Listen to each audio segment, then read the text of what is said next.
والصلاة والسلام على أشرف الأنبياء وسيد المرسلين سيدنا محمد وعلى آله وأصحابه أجمعين. اللهم صل على سيدنا محمد وعلى آل سيدنا محمد كما صليت على إبراهيم وعلى آل إبراهيم في العالمين إنك حميد مجيد. أعوذ بالله من الشيطان الرجيم. بسم الله الرحمن الرحيم. النار يعرضون عليها غدوا وعشيا ويوم تقوم الساعة أدخلوا آل فرعون أشد العذاب. قال المؤلف والمفسر رحمه الله تعالى أدام النفع بعلومه وعلومكم في الدارين آمين إلى أن قال. وقال قتادة رحمه الله تعالى في قوله تعالى غدوا وعشيا صباحا ومساء ما بقيت الدنيا يقال لهم يا آل فرعون هذه منازلكم توبيخا ونقمة وصغارا لهم.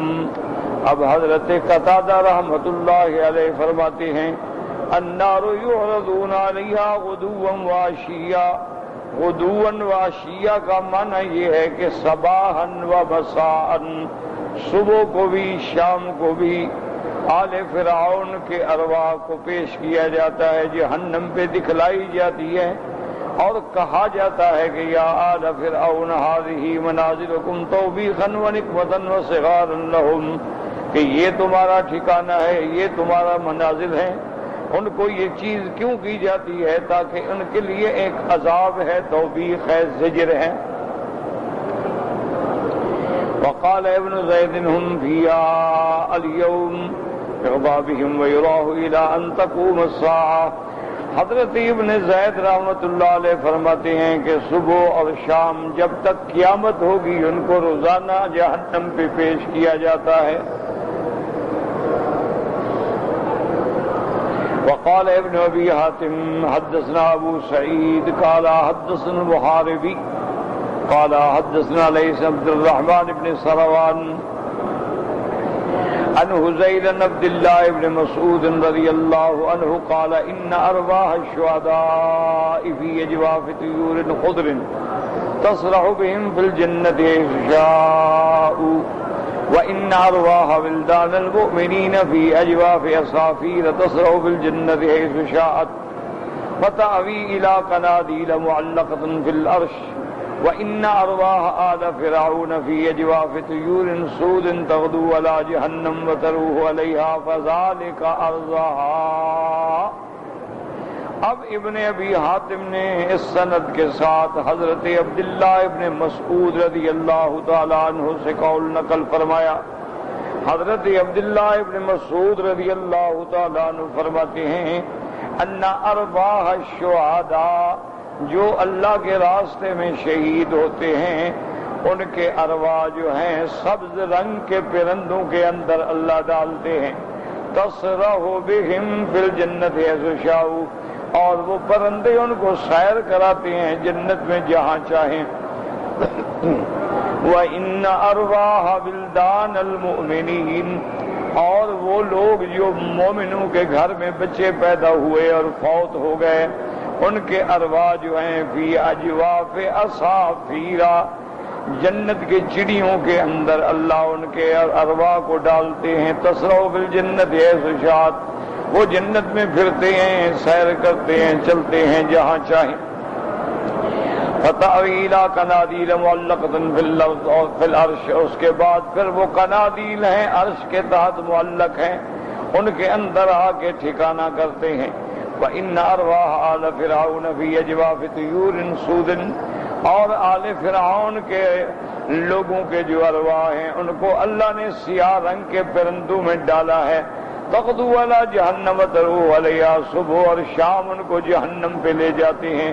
فذالک عرضها، یہی ان کا جہنم پہ پیش ہونا ہے۔ وقد رواه الثوری النبی کیسن بالحزیل بن شرابیل من کلامہ فی ارواح آل فرعون، وقد قال السدی النبی یہی فرمایا۔ وفی حدیث الاسراء ان روایت ابی ہارون العبدی النبی سعید الخدری رضی اللہ تعالی عنہ عن رسول اللہ صلی اللہ علیہ وسلم قال فی ثم انطلق بی الى خلق کثیر من خلق اللہ رجال كل رجل منهم بطنه مثل البيت الضخم مصفدون على سابلة آل فرعون وآل فرعون يعرضون على النار غدوا وعشيا۔ اس سند حضرت ابی سعید خدری رضی اللہ تعالی عنہ کی روایت ہے، وہ فرماتی ہیں کہ حضور پاک نے فرمایا ثم انطلق بی، اس کے بعد جبریل مجھے لے کے چلے۔ ایک بہت بڑی مخلوق تھی، ان کے ہر بندے کا پیٹ اتنا بڑا تھا جیسے کمرہ ہوتا ہے، اور اس کے بعد جو ہیں وہ مصفدون علی سابلۃ آل فرعون، اور ان کو زنجیریں پڑی ہوئی تھیں آل فرعون کے سابلت پہ، وآل فرعون، اور آل فرعون جو ہیں یعرضون علی النار غدوا وعشیا، صبح اور شام پیش کیے جاتے ہیں۔ وَيَوْمَ تَقُومُ السَّاعَةُ أَدْخِلُوا آلَ فِرْعَوْنَ أَشَدَّ الْعَذَابِ، اور جب قیامت کا دن ہوگا تو اللہ حکم دیں گے کہ اے آل فرعون ان کو داخل کیا جائے جہنم کے سخت عذاب میں۔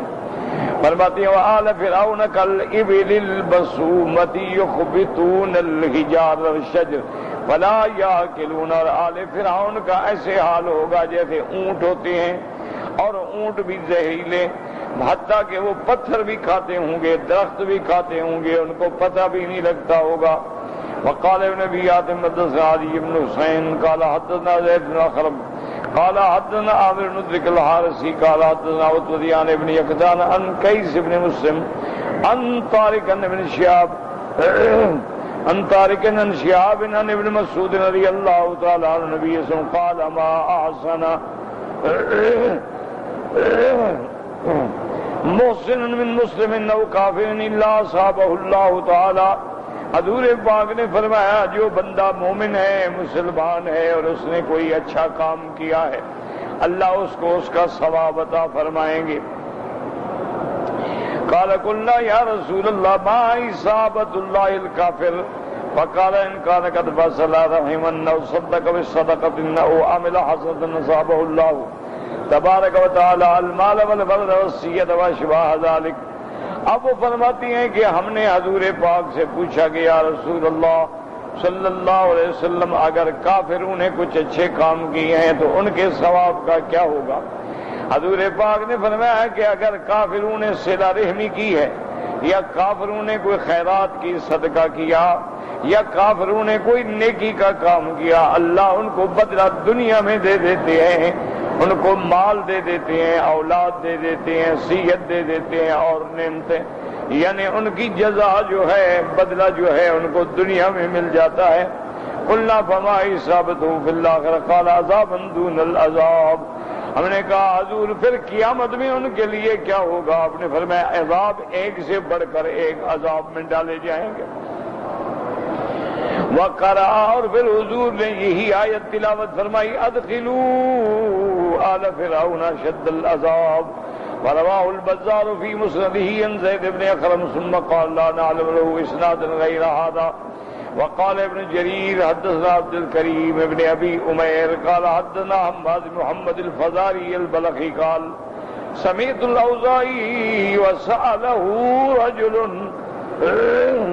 فقال رحمك الله رأينا طيورا تخرج من البحر تأخذ ناحية الغرب بيزا فوجا فوجا لا بيزا فوجا فوجا لا يرضى إلا عز وجل، فإذا كان الأشير جاء مثلها سودا قال وفتنتم إلى ذلك قال نعم، قال إن ذلك الطير في أواصر أرواح آل فرعون يعرضون على النار غدوا وعشيا فترجع إلى بكورها وقد احترقت رياشها وصار سودا وينبت عليها من الليل ريش أبيض ويتناثر الأسود ثم تغدو على النار غدوا وعشيا ثم ترجع إلى بكورها فذلك دابهم في الدنيا فإذا كان يوم القيامة قال الله تعالى ادخلوا على فرعون أشد العذاب قال وكانوا يقولون إنهم 600,000 مقاتل.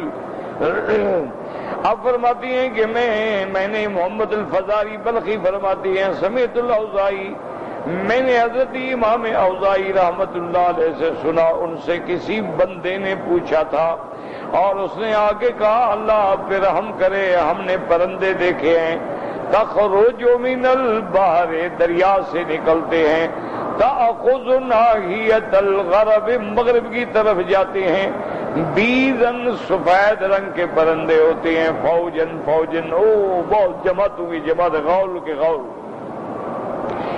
لا یعلم عددها الا اللہ عز وجل، ان پرندوں کی تعداد کتنی ہے اللہ کے سوا کوئی نہیں جانتا ہے. فاذا كان العشی، اور جب شام ہوتی ہے، رجع، اس کے بعد وہ پرندے واپس آتے ہیں لیکن سودن، اب وہ سیاہ ہو چکے ہوتے ہیں. قال وفتنتم الى ذلك، حضرت امام اوزاعی نے فرمایا اچھا تم لوگوں نے بھی وہ پرندے دیکھ لیے؟ انہوں نے کہا ہاں جی ہم نے دیکھے. قال ان ذلك الطير في حواصل ارواح آل فرعون، یہ وہ پرندے ہیں جن کے اندر اللہ نے آل فرعون کی روح ارواح ڈالے ہوئے ہیں. اور اس کے بعد آپ نے فرمایا کہ یعرضون علی النار غدوا وعشیا، صبح اور شام ان کو جہنم پہ پیش کیا جاتا ہے. فترجع الی بکورہا، اس کے بعد یہ اپنے ٹھکانے پہ، اپنے اس مقام پہ آ جاتے ہیں جو انہوں نے اپنا بنایا ہے. وقد احترقت رياشها، اب ان کی جو اوپر پر ہیں وہ جل گئے ہوتے ہیں جہنم کے قریب جانے کی وجہ سے، اس لیے وہ سیاہ ہو جاتے ہیں. وَيَنبَتُ عَلَيْهَا مِنَ اللَّيْلِ، پھر جب رات گزرتی ہے تو اللہ تبارک و تعالی ان کو اور پر عطا فرما دیتے ہیں اور ان کے پر جو ہیں پھر وہ سفید ہو جاتے ہیں. وَيَتَنَاثَرُ، اور جو سیاہ ہیں وہ گر جاتے ہیں. ثُمَّ تَغْدُو عَلَى النَّارِ غُدُوًّا وَعَشِيًّا، اسی طرح صبح و شام جہنم پہ پیش ہوتے رہیں گے. فَذَلِكَ يَقُولُ ذَلِكَ دَعْبُهُمْ، اسی طرح جب تک دنیا ہے ان کو یہ سزا ملے گی. فَإِذَا كَانَ يَوْمُ الْقِيَامَةِ، جب قیامت کا دن ہوگا اللہ تبارک و تعالیٰ فرمائیں گے ادخلوا آل فرعون اشد العذاب. قال وكانوا يقولون، اور کہتے ہیں کہ ان کی عدد جو تھا آل فرعون کا تقریباً 6,600,000 مقاتل، یعنی وہ 6 لاکھ لڑنے والے. وقال الامام احمد حدثنا اسحاق قال حدثنا مالك النافع رضي الله تعالى عنهما قال قال رسول الله صلى الله عليه وسلم احدكم اذا مات عرض عليه مقعده بالغداة والعشي، ان كان من اهل الجنة فمن اهل الجنة وان كان من اهل النار فمن اهل النار، فيقال هذا مقعدك حتى يبعثك الله عز وجل اليه يوم القيامة. اخرجاه في الصحيحين من حدیث مالک به. امام احمد رحمت اللہ علیہ نے سند سے نافع عن ابن عمر رضی اللہ تعالیٰ عنہما روایت فرمائی ہے کہ میرے آقا رحمت دو عالم سرکار دو عالم سیدنا محمد مصطفیٰ صلی اللہ علیہ وسلم نے فرمایا ان احدکم، تم میں سے جب کوئی آدمی مر جاتا ہے عرض علیہ مقعدہ بالغداۃ والعشی، صبح و شام اس کو اس کا ٹھکانہ دکھایا جاتا ہے. ان کان من اہل الجنت ومن اہل الجنہ، اگر وہ جنتی ہے تو جنت کا ٹھکانہ دکھایا جاتا ہے. وان کان من اہل النار ومن اہل النار، اور اگر وہ کافر مشرک جہنمی ہے تو اس کو جہنم کا ٹھکانہ دکھایا جاتا ہے اور ساتھ کہا جاتا ہے ھذا مقعدک، یہ ہے تمہارا ٹھکانہ. یہ ہر روز دکھاتے ہیں حتی یبعثک اللہ عز وجل الیہ یوم القیامہ، حتیٰ کہ اس دن تک جب اللہ تبارک و تعالیٰ ان کو دوبارہ کھڑا کریں گے قیامت والے دن زندہ ہو کے. تو اب خلاصۃ الکلام یاد رکھیں کہ عذاب قبر جو ہے وہ حق ہے. ایک موٹی بات یاد، یہ چونکہ مسائل جو ہیں یہ عالم غیب سے تعلق رکھتے ہیں، کیونکہ عالم برزخ غیب ہے، قبر ہم سے غیب ہے، حشر ہم سے غیب ہے، اس لیے ان پر ایمان لانے کے لیے اللہ کے قرآن اور حدیث رسول پر ایمان لانا، کیونکہ غیب جو چیز ہم جانتے ہی نہیں، ایک چیز ہم نے مثلا دیکھا نہیں تو سمجھائیں کیسے؟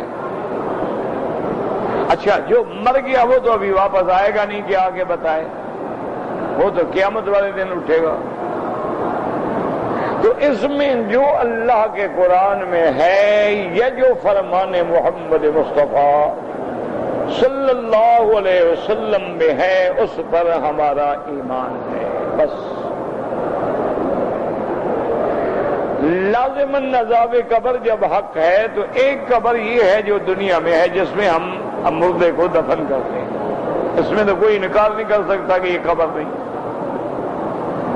تو جن کی قبر دنیا میں ہے ان سے سارا سوال جواب، ملائکہ، منکر نکیر، اور اس کے بعد اگر الحمدللہ مومن ہے تو اس کے لیے راحت اور پھر جنت کی طرف کھڑکی کا کھل جانا، سب اسی قبر۔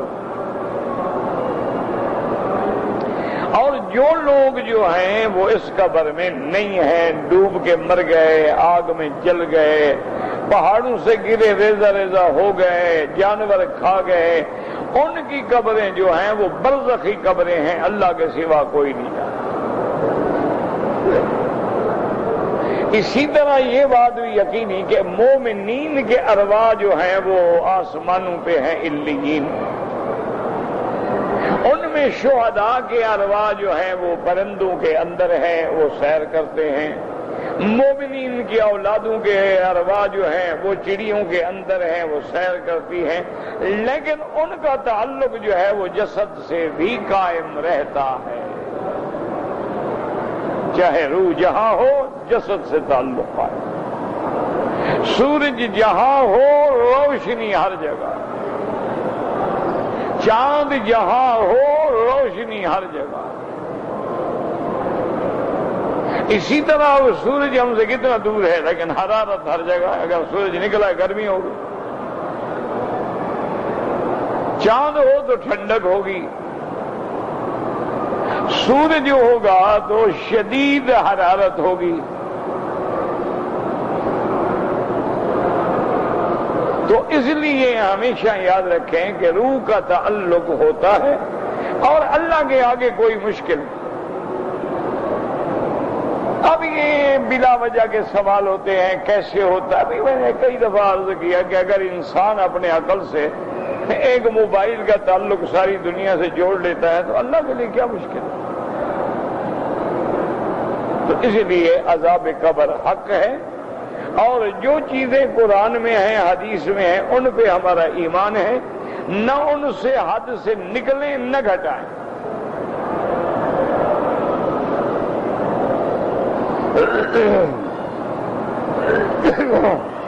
وَإِذْ يَتَحَاجُّونَ فِي النَّارِ فَيَقُولُ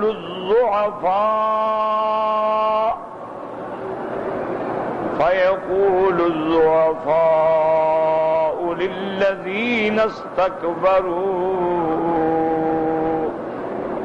إِنَّا كُنَّا لَكُمْ تَبَعًا فَهَلْ أَنْتُمْ مُغْنُونَ عَنَّا نَصِيبًا مِّنَ النَّارِ قَالَ الَّذِينَ اسْتَكْبَرُوا إِنَّا كُلٌّ فِيهَا إِنَّ اللَّهَ قَدْ حَكَمَ بَيْنَ الْعِبَادِ وَقَالَ الَّذِينَ فِي النَّارِ لِخَزَنَةِ جَهَنَّمَ ادعوا ربكم يخفف عنا يوما من العذاب قالوا أولم تك تأتيكم رسلكم بالبينات قالوا بلى قالوا فادعوا وما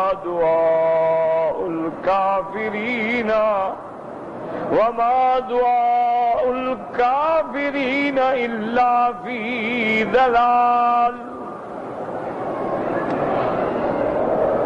اب اللہ نے فرمایا اذ یتحاجون فی النار، جب جہنم میں وہ جھگڑیں گے. ایک بات یاد رکھیں کہ ابھی تو نہ کوئی جہنم میں گیا نہ کوئی جنت میں گیا. ابھی تو صرف یہ ہوتا ہے نا کہ اس کو جنت دکھا دی گئی تاکہ خوش رہے کہ میرا ٹھکانہ ہے. ان کو جہنم دکھا دی گئی کہ یہ تمہارا ٹھکانہ ہے تاکہ وہ جلتے رہیں مرتے رہیں کہ او یہاں جانا ہے. لیکن قرآن پاک میں ایسے واقعات آپ کئی جگہ پڑھیں گے جیسے معلوم ہوتا ہے کہ مومن جنت میں داخل ہو گئے ہیں اور کافر جہنم میں داخل ہو گئے ہیں. بات کو سمجھے، یہی باتیں ہیں نا جن پہ کافر اعتراض کرتے ہیں کہ دیکھو جی ابھی کہتے ہیں جنت میں کوئی نہیں گیا، جہنم میں کوئی نہیں گیا، اور یہاں کہتے ہیں جی وہ جہنم میں لڑ رہے تھے. جب گئے نہیں تو لڑ کیسے رہے تھے؟ یہی وہ چیزیں ہیں جن پر کافر دشمن یعنی اللہ کے قرآن کے انکار کے لیے شبہات پیدا کرتے ہیں کہ بھئی ایک طرف تو مسلمان کہتے ہیں کہ مرنے کے بعد ہم اٹھیں گے، میدان حشر میں جائیں گے، نام اعمال تقسیم ہوں گے، اعمال کا وزن ہوگا، پھر اللہ مومنین کو اپنی رحمت سے جنت بھیجیں گے، کافروں کو جہنم بھیجیں گے. تو قیامت میں بھیجیں گے، ابھی قیامت آئی ہی نہیں. اور یہاں قرآن کہہ رہا ہے کہ وہ جہنم میں جھگڑ رہے ہیں اور ایک دوسرے کو یہ کہہ رہے ہیں، وہ یہ کہہ رہا ہے، وہ یہ کیا مطلب؟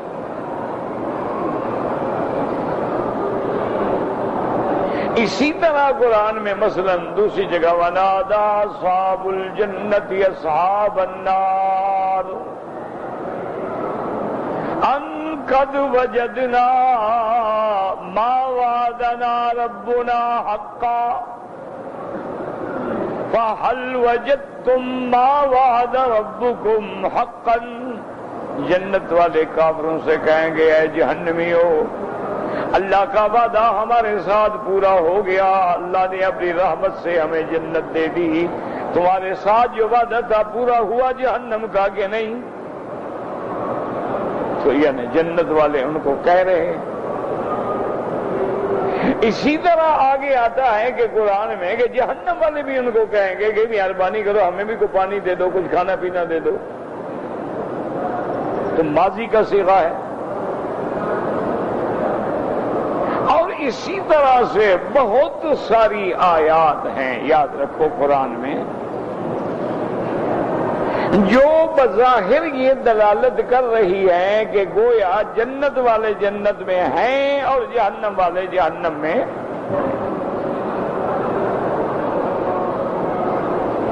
تو اس کی وجہ سمجھیں.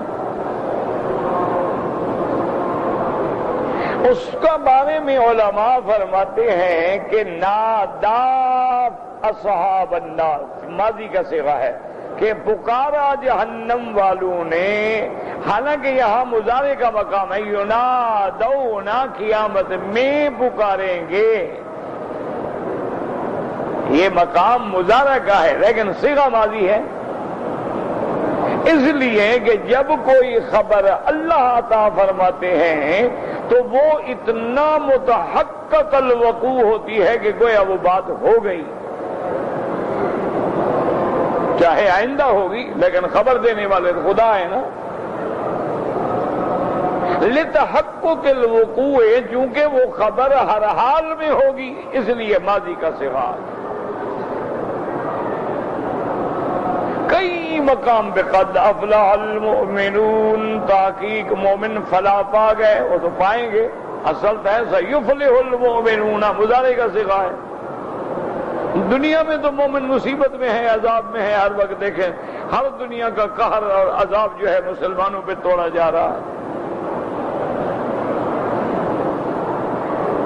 تو اس لیے بات یاد رکھیں کہ اللہ جو خبر دیتے ہیں وہ چونکہ اتنی پکی ہوتی ہے، اتنی یقینی ہوتی ہے کہ اس کے بارے میں صیغہ ماضی استعمال کر دیا جاتا ہے، الا ہوگا اپنے وقت میں۔ ایک بات۔ دوسری بات یہ ہے، یاد رکھیں کہ اللہ تبارک و تعالی کا کمال علم ہے کہ جو واقعات ابھی ہوئے نہیں وہ بھی اللہ جانتے ہیں۔ مثلا ہم نہیں جانتے کہ کل کیا ہوگا، ہم زندہ ہوں گے نہیں ہوں گے، ہم نہیں جانتے کہ فلاں بندے کی موت مکے میں ہوگی، مدینے میں ہوگی، جہاد میں ہوگی، گھر میں ہوگی، کیسے ہوگی، ہم نہیں جانتے۔ ہم نہیں جانتے کہ بارش کب ہوگی، ہم نہیں جانتے کہ بارش جب ہوگی تو 1 انچ ہوگی، 2 انچ ہوگی، ایسے بس معمولی سی ہو، ہم نہیں جانتے۔ ہم نہیں جانتے کہ عورت جو حاملہ ہے اس کا حمل جو ہے وہ شقی ہے، وہ سعید ہے، وہ لڑکا ہے، وہ لڑکی ہے، وہ زندہ رہے گا، وہ نہیں رہے گا، ہم نہیں رہے گا، اللہ سب جانتا ہے۔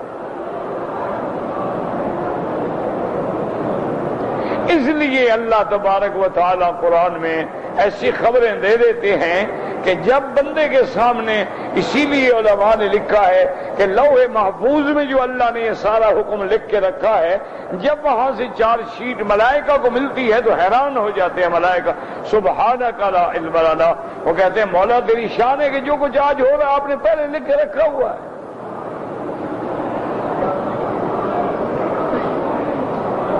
جب اللہ کے فرشتوں کو ایک چیز ملتی ہے، اس کی ایک چھوٹی سی مثال یہ ہے کہ ایک دن ملک الموت جو ہیں ان کے پاس جو ریکارڈ تھا، جو فرشتی کے فلاں بندہ فلاں جگہ مرے گا، فلاں جگہ فلاں جگہ فلاں جگہ فلاں جگہ، وہ فرماتی ہیں تعجب تو میں حیران ہو رہا تھا کہ یہ بندہ حضرت سلیمان علیہ السلام کی مجلس میں بیٹھا ہوا ہے اور اس کی موت اللہ نے لکھی ہے یہاں سے بہت دور، وقت تھوڑا ہے، جگہ دور ہے، اللہ کا فیصلہ ہے کہ وہاں مرے گا اور یہ یہاں بیٹھا ہوا ہے۔ فرماتے ہیں کہ میں تعجب کر رہا تھا کہ فوراً وہ بندہ کھڑا ہوا اور اس نے حضرت سلیمان سے درخواست کی کہ میں نے اپنے گھر میں ہر حال میں جلدی جانا ہے، مہربانی فرمائیں کسی جن کو حکم نے مجھے پہنچا دیا، آپ نے حکم دیا، جن لے کے اڑ گیا۔ فرماتے ہیں کہ وہ اڑ کے جا رہا تھا اور میں ہنس رہا تھا کہ دیکھو کیسے اپنی موت کے لیے بیچارہ جلدی جلدی بھاگ رہا ہے کہ وقت میں پہنچ جاؤں۔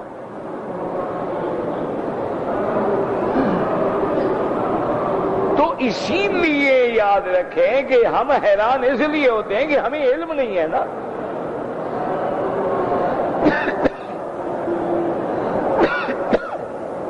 لیکن اللہ کا علم جو ہے وہ کامل ہے اور وہ محیط ہے اور وہ جانتے ہیں کہ ایسا ہوگا۔ اللہ جانتے ہیں کہ موسیٰ علیہ السلام فرعون کے ملک میں بھاگیں گے، اللہ جانتے ہیں کہ موسیٰ علیہ السلام مدین میں حضرت شعیب کے پاس جائیں گے، اللہ جانتے ہیں کہ وہاں 10 سال تک بکریاں چرائیں گے، اللہ جانتے ہیں کہ وہ بیوی کو لے کے چلیں گے اور آگ کی تلاش میں کوہ طور پہ آئیں گے، اللہ کے تو پہلے ہی علم میں ہے، لیکن موسیٰ علیہ السلام نہیں جانتے۔ اسی لیے انہوں نے اپنی بیوی سے کہا کہ ٹھہر جاؤ، انی رأیت نارا، مجھے آگ کی روشنی نظر آ رہی ہے، ہم راستہ بھول گئے ہیں، میں وہاں جاتا ہوں، کوئی بندہ بھی مل جائے گا، راستہ بھی بتا دے گا، اور سردی پڑ رہی ہے، میں کچھ آگ بھی لے آؤں گا۔ اس کو پتہ ہی نہیں کہ کیا ہے۔ اب موسیٰ علیہ السلام جب اس جگہ کے قریب آئے تو حکم آیا فَخْلَعْ عَلَيْكَ إِنَّكَ بِالْوَادِ الْمُقَدَّسِ طُوًى۔ اللہ نے حکم دیا موسیٰ علیہ السلام جوتے اتار، آپ ایک مقدس وادی میں ہیں، اس لیے مفسرین نے لکھا کہ سمجھ آئی بات کہ اگر مقدس جگہ ہے، محترم جگہ ہے، محترم وادی ہے، تو آدمی کو جوتے اتار کے داخل ہونا چاہیے۔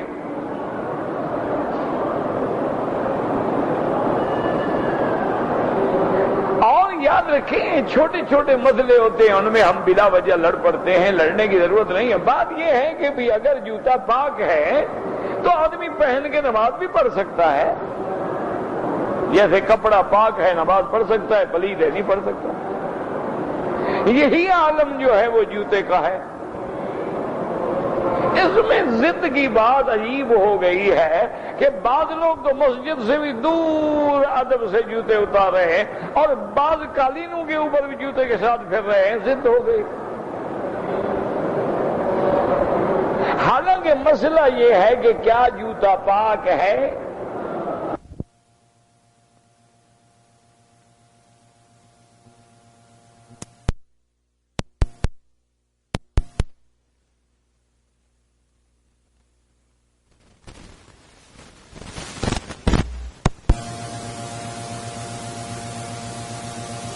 قالین ہے، اللہ عالم کسی نے افطار کیا ہو، نیچے پانی پڑا ہو، نیچے کوئی اور چیز پڑی اور جوتے کے ساتھ ہمارا پاؤں آگے سارا جوتے کو لگے گا۔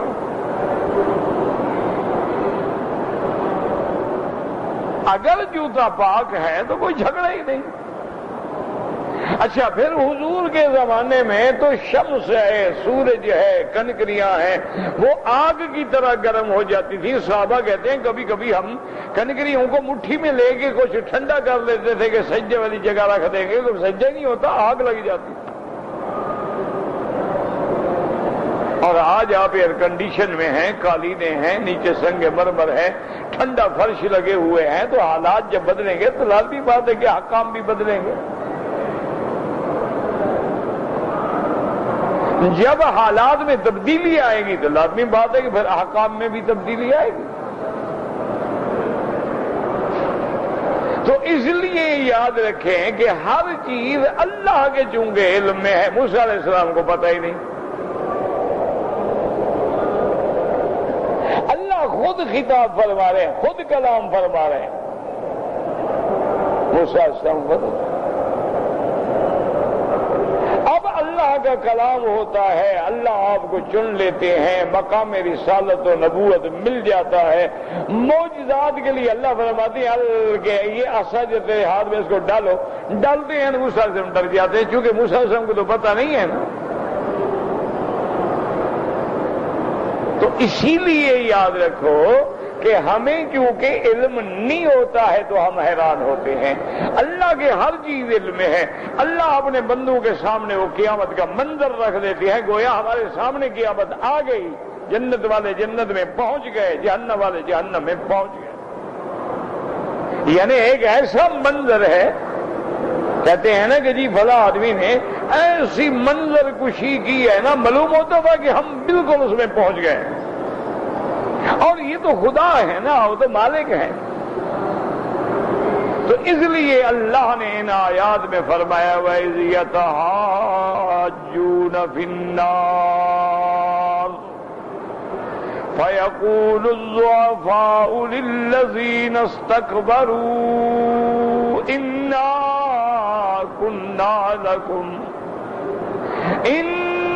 كُنَّا لَكُمْ تَبَعًا فَهَلْ أَنْتُمْ مُغْنُونَ عَنَّا نَصِيبًا مِّنَ النَّارِ۔ اللہ فرماتے ہیں جب جھگڑا کریں گے جہنم میں، اور جو کمزور طبقہ تھا وہ ان بڑے لوگوں سے، سرداروں سے، وڈیروں سے کہیں گے کہ دنیا میں ہم تمہارے پیچھے چلنے والے تھے، تمہارے تابع تھے، تمہارے حکم پہ چلتے رہے، آج تم کچھ آگ کا حصہ ہمارا بھی برداشت کرو۔ اب دیکھیں نا کہ یہی ایک بات کتنی مشکل ہے کہ آدمی آگ میں پڑا ہو اور آگ بھی جہنم کی ہو، پھر بول بھی رہا ہو۔ ابھی کسی کو نعوذ باللہ آگ میں ڈالیں بولے گا وہ تو جان بچانے میں تڑپ رہا ہوگا، اس کے بعد جل جائے گا، کوئلہ ہو جائے گا۔ اور یہ تو پہچان بھی رہے ہیں کہ یہ تم ہمارے وڈیرے تھے، سردار تھے، ہم تمہارے کہنے پہ چلے، آج ہماری طرف سے کچھ عذاب کا حصہ تو لے لو، مانے پہچان بھی رہے ہیں۔ تو اسی لیے ان باتوں کو دماغ میں رکھیں کہ دنیا کی آگ الگ ہے، آخرت کی آگ الگ ہے۔ یہ دنیا کی آگ تو یوں سمجھیں کہ 100 میں سے ایک حصہ ہے، اور جہنم کی آگ جو ہے وہ تو 99 ڈگری اور اس سے تیز ہوگی۔ لیکن چونکہ اس آگ میں اللہ عذاب تو دیں گے لیکن مرنے نہیں دیں گے۔ دنیا میں عذاب آتا ہے، آگ لگتی ہے، بندہ مر جاتا ہے، ورنہ وہاں مرنے نہیں دیں گے، چونکہ اب آپ نے ہمیشہ رہنا۔ اس لیے وہاں جب موت نہیں آئے گی تو چاہے جتنی سزا ہو، جتنا مصیبت ہو، ہر حال میں وہ زندہ رہیں۔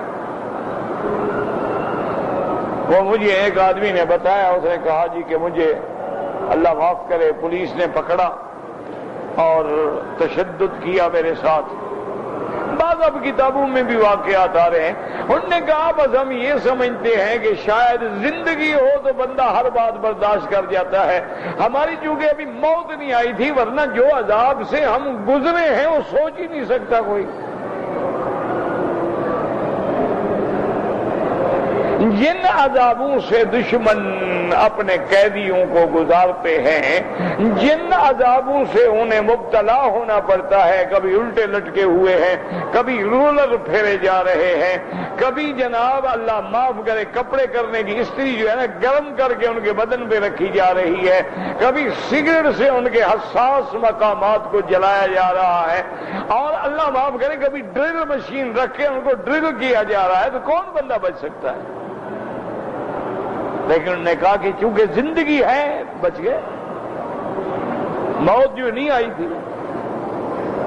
اور جن کے مقدر میں موت ہوتی ہے دھکا دو مر جاتے ہیں۔ تو اس لیے یہ سارے عذاب، یہ ساری گفتگو، یہ سارے جھگڑے، یہ سارے مناظرے برحق ہیں۔ وجہ کیا ہے کہ ان پہ موت نہیں آئے گی، وہاں ہر حال میں وہ زندہ رہیں گے۔ اب جناب ضعفاء جو ہے وہ اپنے بڑوں کو پہچان جائیں گے، فَيَقُولُ الضُّعَفَاءُ لِلَّذِينَ اسْتَكْبَرُوا إِنَّا كُنَّا لَكُمْ تَبَعًا، ہم دنیا میں تمہارے پیچھے تھے، تم ہمارے وڈیرے، تم ہمارے پیر، تم ہمارے راہبر، تم ہمارے مرشد، فَهَلْ أَنْتُمْ مغنون عنا نصیبا من النار۔ نصیبا کا معنی قسطن جزءن، کیا آج تم ہمارے عذاب میں سے کچھ حصہ برداشت کر لو گے، ہمیں بچا دو گے؟ قال الذین استکبروا انا کل فیہا، اب سردار کہیں گے او کیا کہہ رہے ہو، اگر تم جہنم میں ہو تو ہم کہاں ہیں، ہم بھی تو تمہارے ساتھ پڑے ہیں نا، کیا تمہارا عذاب کیا لے لیں، ہم بھی تو یہیں چل رہے ہیں نا۔ انا کل فیہا، ہم سب اسی میں ہیں۔ ان اللہ قد حکم بین العباد، اللہ نے اپنے بندوں کا فیصلہ کر دیا ہے، جو جنتی تھے وہ جنت میں چلے گئے اور جو جہنمی ہیں وہ جہنم میں رہیں گے، تو ہم بھی تو یہی چل رہے ہیں، تمہارا عذاب کیا برداشت کریں؟ اب جب مایوس ہو گئے، وقال الذین فی النار لخزنۃ جہنم، اب وہ جہنمی جو ہیں ان ملائکہ کو جو جہنم پہ دروغہ ہیں، انچارج ہیں، نگران ہیں، ان سے کہیں گے ادعوا ربکم یخفف عنا یوما من العذاب، وہ کہیں گے اے ملائکہ، اے دروغہ جہنم، مہربانی کرو اپنے رب سے درخواست کرو، ہم پر عذاب اگر ختم نہیں ہونا ہے تو کم از کم ایک دن کی تو چھٹی مل جایا کرے۔ یہ تو ان کو بھی پتا تھا نا، رہنا تو ہمیشہ عذاب میں۔ اب اللہ اللہ کے فرشتے ان کو رد کریں گے، قالوا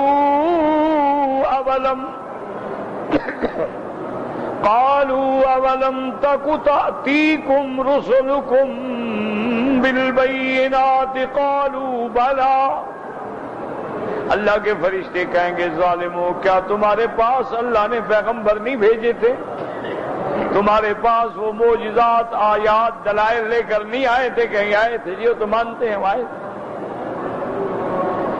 پھر کیا ہوا؟ جیسے دوسری قالوا بلا فکذبنا وقلنا ما نزل اللہ من شیء، وہ کہیں گے کہ ہاں رسول آئے، پیغمبر آئے، لیکن ہم نے ان کی تکذیب کی، ان کو نہیں مانا۔ اب بھی کہیں گے کہ پیغمبر آئے ہیں، رسول آئے ہیں، لیکن ہم نے نہیں مانا۔ قالوا فادعوا وما دعاء الكافرین الا فی ضلال، اب ملائکہ کہیں گے ظالمو تمہارے بارے میں ہم تو درخواست کر ہی نہیں سکتے، کسی کافر مشرک کے لیے سفارش کرنا جائز ہی نہیں، ہاں تم خود پکارو، لیکن سن لو تمہاری بھی پکار اس مقام پہ بے اثر ہے، کوئی فائدہ نہیں ہوگا۔ اگر کافر دنیا میں پکارے تو اللہ سن لیتے ہیں، ابلیس نے بھی پکارا تو اللہ نے سن لیا ہے، لیکن مرنے کے بعد جہنم میں جانے کے بعد اب پکارتے رہو، پکار کا بھی کوئی فائدہ نہیں۔ وما دعاء الکافرین الا فی ضلال، یخبر تعالی ان نجاح اہل انتہاج اہل النار فی النار تخاصمہم، اللہ پاک خبر دیتے ہیں کہ جہنمی کیسے آپس میں جھگڑیں گے۔ وفرعون وقومہ من جملتہم، یعنی فرعون اور اس کی قوم بھی گویا ان میں سے ہے۔ فیقول الضعفاء، وہ کمزور لوگ جو تھے، وہم الاتباع والذین استکبروا وہم القادة والسادة والکبراء، ضعفاء سے مراد یہ ہے وہ کمزور لوگ، استکبروا سے مراد یہ ہے ان کے سردار جو تھے، ان کے وڈیرے جو تھے، ان کے آگے چلنے والے جو تھے۔ انا کنا لکم تبعا ایتاناکم فیما دعوتمونا الیہ فی الدنیا من الکفر والضلال، وہ کہیں گے کہ ہم نے تمہاری بات مانی دنیا کے اندر، تم نے ہمیں دنیا میں کفر اور گمراہی کی طرف بلایا، ہم تمہارے پیچھے لگے رہے۔ فَهَلْ أَنْتُمْ مُغْنُونَ عَنَّا نَصِيبًا مِّنَ النَّارِ، اے کس تم تتحملونہ عنا، آج ہماری طرف سے تھوڑا سا عذاب تم بھی برداشت کر لو۔ قال الذین استکبروا، وہ وڈیرے جواب دیں گے انا کل فیہا، کہ ہم سارے کے سارے جہنم میں پڑے ہیں۔ لا نتحملنکم شیئا کفی بنا ما عندنا وما حملنا من العذاب والنقال، وہ کہیں گے تمہارا عذاب کیسے اٹھائیں، ہم پر جو عذاب ہو رہا ہے ہمیں تو وہی کافی ہے، ہمارے لیے تو وہ قابل برداشت نہیں ہے، تو تمہارا عذاب کیسے برداشت کریں۔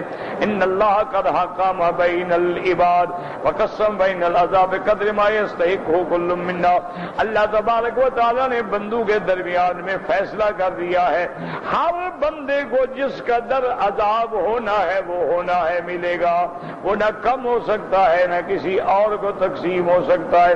قال لكل ضيف ولكن لا تعلمون، اب وہی لوگ کہیں گے اللہ تبارک و تعالیٰ سے یا اللہ ہم نے ان کی بات مانی تھی، ان کو ہم سے دگنا عذاب دے۔ اللہ فرمائیں گے بدبختو سب کو دگنا ہے۔ وقال الذين في النار لخزنة جهنم ادعوا ربكم يخفف عنا يوما من العذاب لما علموا ان الله لا يستجيب منهم ولا يستمع دعائهم بل قالوا، اب اللہ تبارک و تعالی ان کی نہ دعا سنیں گے نہ ان کی فریاد سنیں گے، بلکہ حکم ہوگا اخسؤوا فیہا ولا تکلمون، ذلیل ہو کے پڑے رہو، بات بھی نہ کرو۔ سألوا الخزنة سجانین لأہل النار، خزنہ سے پوچھیں گے، خزنہ کا معنی وہ داروغہ، وہ نگران جو ہیں جہنم پر، ان یدعو لهم اللہ تعالی، کہ تم اللہ سے درخواست کرو، ان یخفف عن الکافرین یوما واحدا من العذاب، ایک دن کی تو تخفیف کر دی جائے عذاب میں۔ فقالت لهم الخزنۃ رادین علیہم، اللہ کے فرشتے ان کو جواب دیں گے، رد کریں گے اور کہیں گے اولم تک تأتیکم رسلکم بالبینات، او ما قامت علیکم الحجۃ فی الدنیا علی السنۃ الرسل، ملائکہ کہیں گے ظالمو کیا دنیا میں تمہارے پاس اللہ کے پھر انبیاء نہیں آئے، دلائل نہیں آئے؟ قالوا بلا کہیں گے آئے تھے، قالوا فدعوا اے انتم لانفسکم، تم خود پکارو، ونحن لا ندعو لكم ولا نسمع منكم ولا نود خلاصكم ونحن منكم براء ثم نخبركم انه سواء، وہ کہیں گے نہ تو ہم تمہارے لیے دعا کریں گے، نہ تمہاری بات سنیں گے، نہ تمہارے ساتھ کوئی بھلائی کریں گے، ہمارا تمہارے ساتھ کوئی تعلق نہیں، تم خود پکارنا چاہتے ہو تو پکارو، لیکن یہ بات بھی سن لو، سواء دعوتم او لم تدعوا، چاہے پکارو یا نہ پکارو، لا یستجاب لکم، تمہاری دعا بھی نہیں سنی جائے گی، ولا یخفف عنہم، اور نہ ہی عذاب میں تخفیف ہوگی، وما دعاء الکافرین الا فی ضلال الا فی ذہاب لا یقبل استجاب، کافروں کی دعا جو ہے بیکار ہوگی، بیکار جائے گی، اس کا کوئی فائدہ نہیں ہوگا آخرت میں، واللہ اعلم۔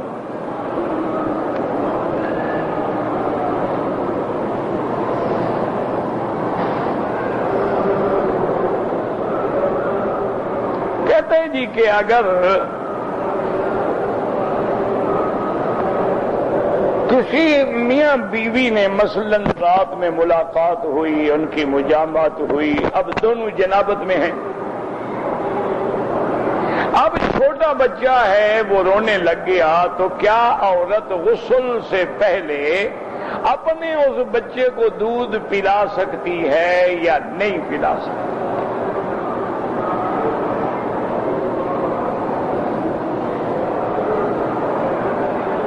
سب سے پہلی بات تو یہ ہے، یاد رکھیں کہ آدمی جب جنابت میں ہو میاں بیوی، افضل تو یہ ہوتا ہے کہ فوراً غسل کریں۔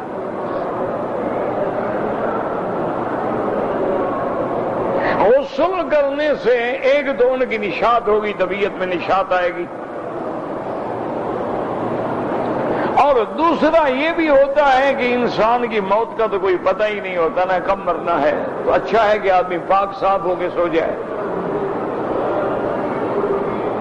اور تیسری بات یہ ہے کہ اگر آدمی غسل نہیں کر سکتا، مثلا ٹھنڈی رات ہے، کمزور ہے، ڈرتا ہے کہ چلو بھی ایک دفعہ غسل کر کے پھر نماز کے لیے کھڑا ہو جاؤں گا، تھوڑا میں آرام کر لوں، تو یہ بھی جائز ہے، منع نہیں، لیکن چاہیے کہ کم از کم کہ استنجا کرے، وضو کرے، اور وضو کر کے دے۔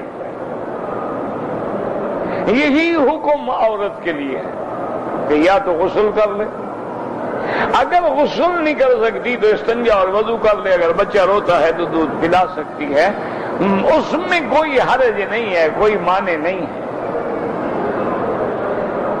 تو اللہ والے لوگ تھے نا جی کہ جن لوگوں نے اپنے بچوں کو کبھی بغیر وضو کے بھی دودھ نہیں پلایا، وہ تو مائیں بھی اور تھیں، وہ بچے بھی اور تھے، وہ والدین بھی اور تھے، ان کا اتقا تھا، تقوی تھا، پرہیزگاری تھی، اور خدا کی شان ہے کہ پھر بچے بھی تو امام بخاری پیدا ہوتے تھے نا، پھر بچے بھی تو محدث اور مفسر اور عالم اور فقیہ پیدا ہوتے تھے۔ اب جب ہم نے وہ تقوی چھوڑ دیا ہے تو صاف ظاہر ہے کہ بچے بھی اسی طرح پیدا ہوتے ہیں۔ بہرحال جائز ہے، مسئلہ یہ سمجھ لیں کہ دودھ پلا سکتے۔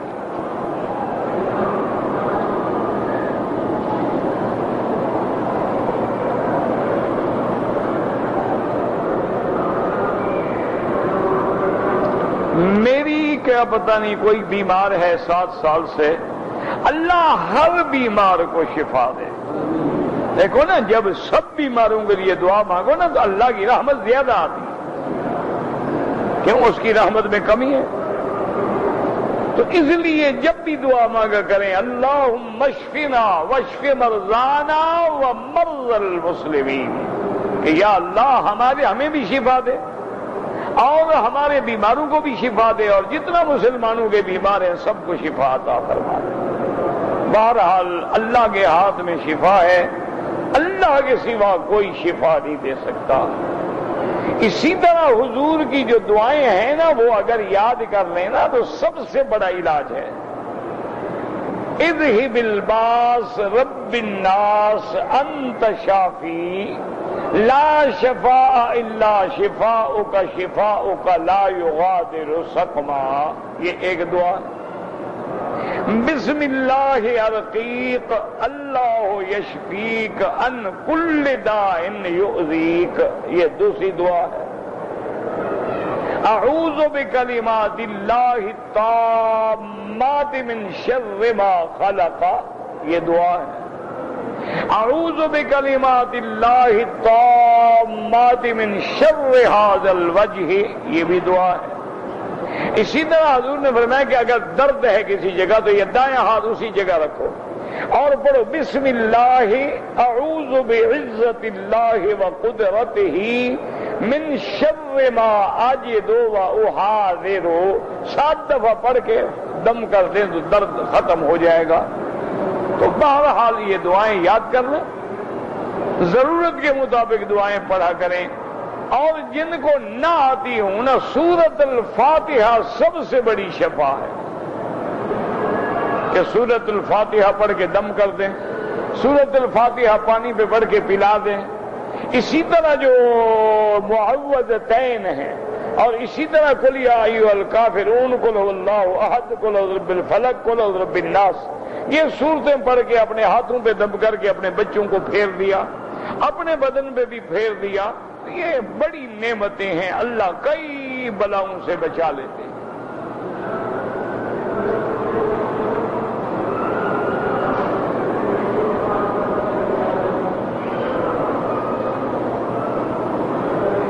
اللہ سے دعا کریں کہ اللہ تبارک و تعالی مجھے اللہ سب کو ہدایت دے, اللہ ہر مسلمان کو ہدایت دے, اللہ ہر کلمے پڑھنے والے کو ہدایت دے. باقی میرا بھائی یہ جو آپ لکھتے ہیں مجھے کسی لڑکے سے یا کسی سے محبت, یہ محبت نہیں ہے, یہ بے وقوفی ہے, جنون ہے, حرام ہے. امرد لڑکے پر تو نظر ڈالنا بھی حرام ہے. یعنی وہ لڑکے جن کی داڑھی نہ ہو تو علماء کہتے ہیں ان کے فتنے سے بھی بچو, جیسے غیر محرم پہ نظر نہ ڈالو, ان پر بھی بری نظر نہ ڈالو. کیونکہ کئی لوگ ہیں, اللہ معاف کرے, جیسے قوم لوط جو تھی اپنی بیویوں کو چھوڑ کے لڑکوں کے عذاب میں مبتلا تھی, آج مسلمانوں میں بھی وہ بلا آ گئی. اسی لیے میرے آقا نے فرمایا تھا لَتَتَّبِعَنَّ سُنَنَ مَنْ كَانَ قَبْلَكُمْ.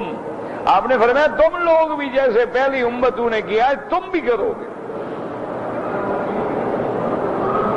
اگر پہلی امتوں نے نعوذ باللہ ماں سے زنا کیا ہے تم بھی کرو گے. آج دیکھ رہے ہو کئی پکڑے گئے بیٹے ماں کے ساتھ زنا کرتے ہوئے. اگلے دن میں اخبار میں پڑھ رہا تھا, اللہ معاف کرے, کہ ایک باپ اپنی بیٹی کے ساتھ برا کرتے ہوئے پکڑا گیا. اندازہ کریں. اچھا بیٹی بھی 11 سال کی ہے بیچاری, یعنی غریب بیچاری, ابھی بالغ بھی نہیں ہوئی ہوگی. اور ظلم کرنے والا کون ہے؟ باپ.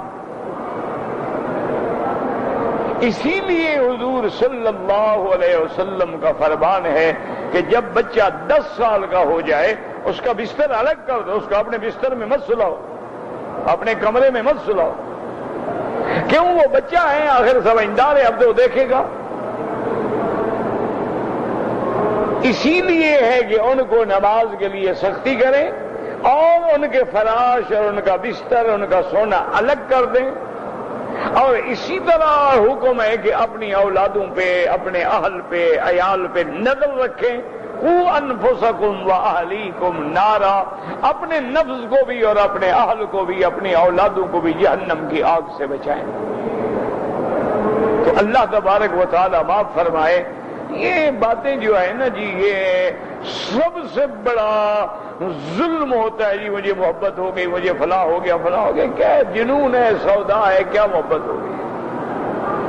تمہیں اللہ سے بھی محبت نہیں ہوتی, اللہ کے رسول سے بھی محبت نہیں ہوتی, تمہیں قرآن سے بھی محبت نہیں ہوتی, تمہیں کعبے سے بھی محبت نہیں ہوتی, تمہیں لڑکے سے محبت ہوتی ہے.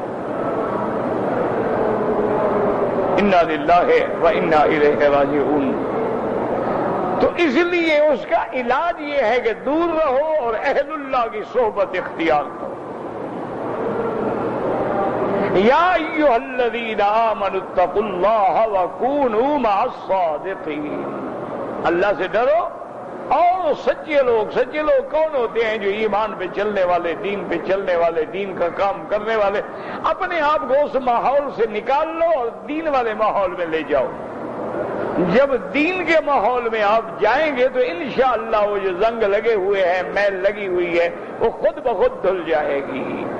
اب آپ دیکھتے ہیں نا مثلا کہ آدمی ہاتھ گندے ہو گئے، صابن سے دھوئیں گے اور نہیں ہو رہا، پھر دھوئیں گے، پھر دھوئیں گے، پھر دھوئیں گے، پھر جا کے صاف ہو جائیں گے۔ اسی طرح ہمارے دلوں پر بھی گناہوں کی زنگ لگ جاتی ہے، گناہوں کا میل آ جاتا ہے، تو اس کے دور کرنے کا علاج کیا ہے؟ اللہ کا ذکر ہے۔ الا بذکر اللہ تطمئن القلوب۔ جب آدمی ذکر کرتا ہے، قرآن پڑھتا ہے، تو شیطان کا اثر جو ہے دل سے ختم ہو جاتا ہے، اور جب آدمی غافل ہوتا ہے تو شیطان قبضہ کر لیتا ہے۔ اللہ آپ کو بھی، مجھے بھی، ہر مسلمان کو شیطان کے فتنے سے بچائے۔ اللہم انا نسألک رضاک والجنۃ ونعوذ بک من سخطک والنار۔ اللهم انك مليك مقتدر ما تشاء من امر يكون۔ اللهم اصعدنا في الدارين، اللهم اقض عنا الدين، اللهم كن لنا ولا تكن علينا وانصرنا على من بغى علينا، اللهم كن بنا رؤوفا رحيما ولا تجعلنا شقيا ولا محروما، اللهم اشفنا واشف مرضانا وارحم موتانا واستجب دعاءنا ولا تخيب رجاءنا برحمتك يا ارحم الراحمين۔ صلی اللہ تعالی علی خیر خلقہ سیدنا محمد وعلی آلہ وصحبہ اجمعین۔ اللہم صلی علی سیدنا محمد وعلی آل سیدنا محمد کما